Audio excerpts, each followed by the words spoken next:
Les amis, vous allez me dire ce que vous en avez pensé, mais un SmackDown plutôt pas mal encore cette semaine, je trouve.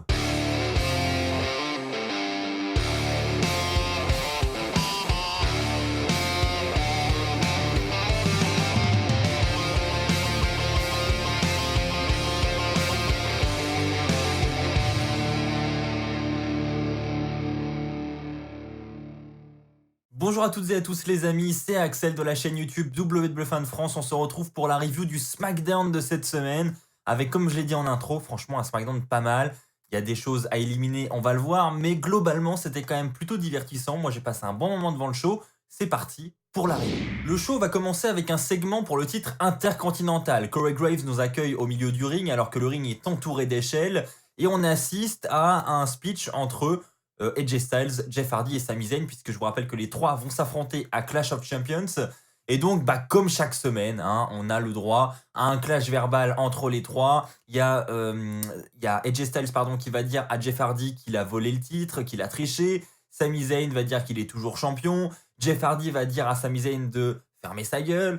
Enfin bref, c'est vraiment une bataille verbale jusqu'à ce que les titres soient accrochés sur ce cintre qui suspend les titres au-dessus du ring lors d'un ladder match. Donc les deux catcheurs vont accrocher leur ceinture. Je parle de Sami Zayn et Jeff Hardy. Et on apprend que ce dimanche, on couronnera le champion intercontinental incontesté de la WWE. Les deux ceintures visiblement seront suspendues au-dessus du ring.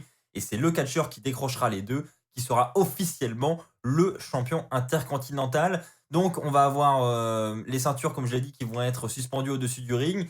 Et là, on va avoir une confrontation entre AJ Styles et Jeff Hardy. Et Sami Zayn va en profiter pour donner un coup d'échelle aux deux hommes. Sami Zayn va ensuite partir, content de ce qu'il vient de faire. Mais Adam Pearce va arriver. Et alors qu'on devait avoir un match entre Sami Zayn et Jeff Hardy, Adam Pearce dit qu'il ajoute AJ Styles au combat. Et on a donc maintenant un match triple menace, simple, à SmackDown entre les trois hommes. Et ça, c'était quand même exceptionnel. On nous dit que le match est maintenant. Match vraiment très cool avec ces trois catcheurs. On pouvait s'attendre qu'à ça. Et puis, ce sera une victoire de Sami Zayn. Alors que AJ Styles venait de faire son phénoménal forearm sur Jeff Hardy, Sami Zayn en a profité pour jeter AJ Styles à l'extérieur du ring. Il a fait le tomber, il lui a un petit peu volé la victoire. Après le match, vous l'aurez compris, AJ Styles, assez furieux, va attaquer Sami Zayn, va ensuite monter en haut de l'échelle pour décrocher ses deux ceintures et nous donner un petit avant-goût, qui sait, de Clash of Champions.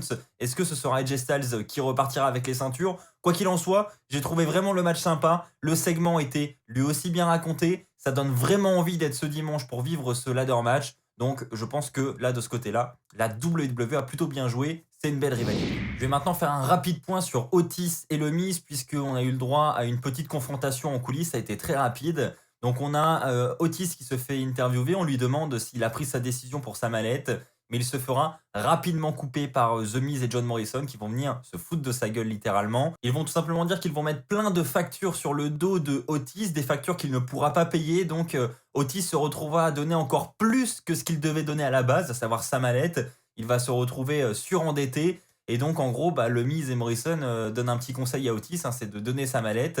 Et Otis va dire que chez lui, ça ne se passe pas comme ça. Il a demandé des conseils à sa mère, etc. en ce qui concerne les avocats.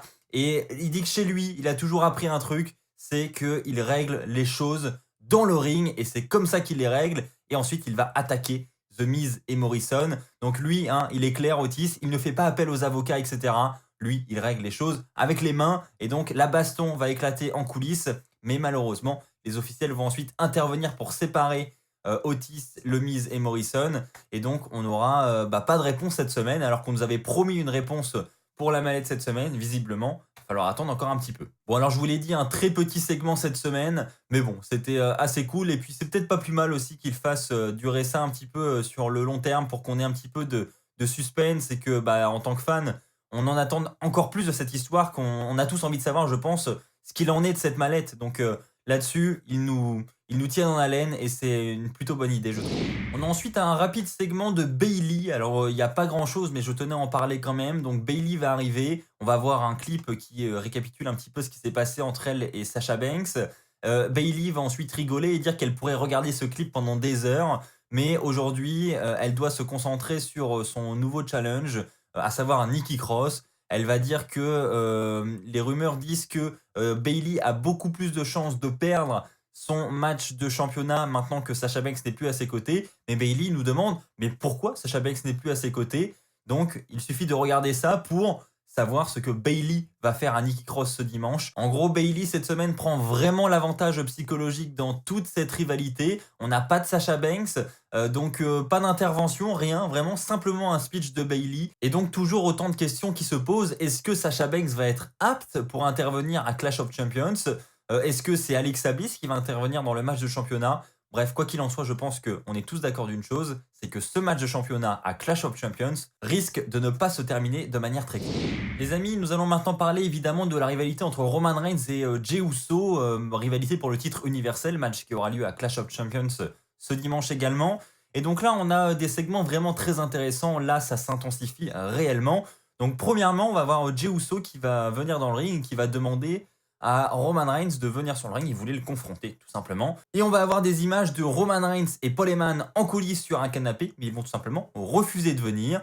Paul Heyman va ensuite sortir et dire que il va certes confronter Jey Uso, mais pas quand Jey Uso le décidera. Ils le feront lorsqu'ils l'auront décidé eux-mêmes. Et donc ça arrivera plus tard dans la soirée. C'est ce qu'on nous dit. Et donc on arrive au main event de la soirée, juste après le match de Alexa Bliss. Roman Reigns fait son entrée, il arrive sur le ring. Paul Heyman allait commencer à parler, mais il est immédiatement coupé par Jey Uso qui arrive sur le ring. Et ensuite, c'est Roman Reigns qui va prendre la parole et on va avoir une belle bataille verbale encore entre les deux. Roman Reigns va un petit peu dire la vérité, j'ai envie de dire, à savoir que Jey Uso est toujours associé à son frère, Jimmy Uso, que certes, c'est la plus grande équipe de cette dernière décennie, bref, qu'ils ont vraiment fait de grands matchs par équipe ensemble, mais ça reste la division par équipe. Là, on parle d'être le visage de la fédération, d'avoir ce poids sur les épaules. Et Roman Reigns dit, t'en es tout simplement pas capable. J'aimerais bien te donner la ceinture, mais tu t'en es pas capable, alors je ne le ferai pas.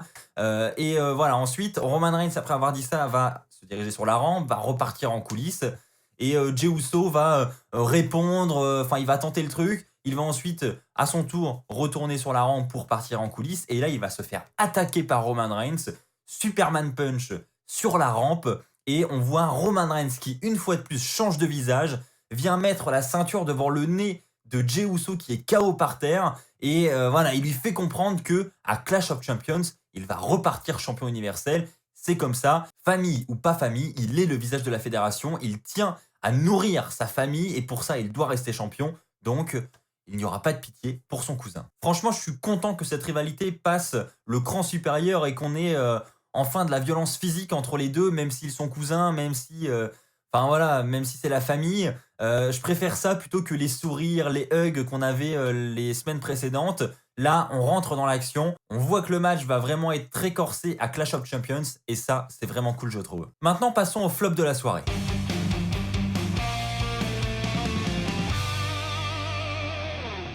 Bon, je vais pas faire durer le suspense plus longtemps. Il y a deux matchs, honnêtement, que j'aurais pu mettre dans ce flop de la soirée. J'ai fait un choix.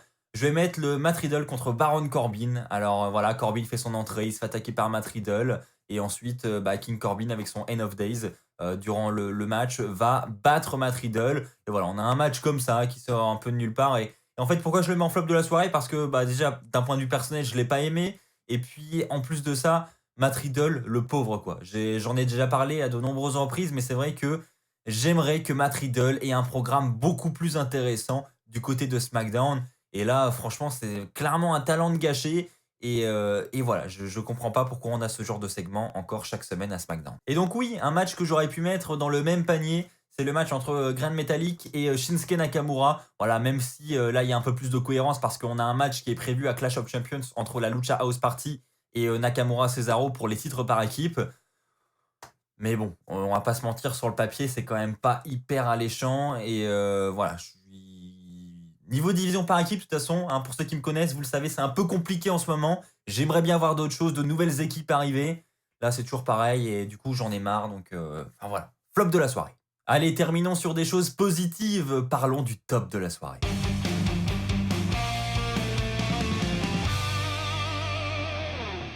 Pour le top de la soirée, je vais parler d'Alexa Bliss. Et oui, parce que je pense que vous êtes nombreux à apprécier ce qu'ils font avec elle en ce moment. Et moi, j'adore. Je trouve ça vraiment inédit et du coup, je suis fan. Je suis fan, donc je vous explique comment ça s'est passé. On a un match entre Alexa Bliss et Lacey Evans qui est déjà annoncé depuis la semaine dernière, suite au Sister Abigail de Alexa Bliss sur Lacey Evans. Et donc, les deux femmes vont faire leur entrée, le match va commencer, et durant le match, on va voir un tas de péripéties qui vont changer le comportement de Alexa Bliss. On va avoir, premièrement, le rire de Bray Wyatt qui va perturber Alexa Bliss. Ensuite, on va voir la musique de Bray Wyatt avec la salle qui va se mettre à clignoter en rouge, avec les vidéos de démons dans le Thunderdome, etc. Et ça va vraiment perturber Alexa Bliss. Et à partir de ce moment-là, Alexa Bliss, durant le match contre Lacey Evans, va devenir très violente.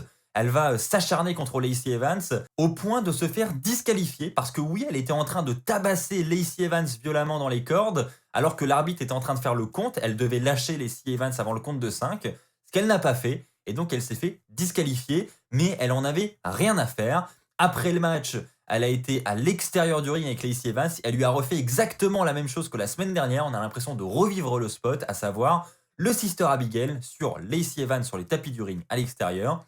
Après ça, elle va remonter sur le ring. Elle va fixer la caméra avec un regard, mais qui fait flipper. Clairement, on voit qu'elle est possédée. Franchement, elle joue super bien, je trouve. Elle a les cheveux en vrac, en mode... On croirait vraiment qu'elle vient de péter un plomb, quoi. Après, elle va retourner vers les coulisses sur la rampe. Et puis, elle va croiser Roman Reigns qui, lui, fait son entrée pour le main event.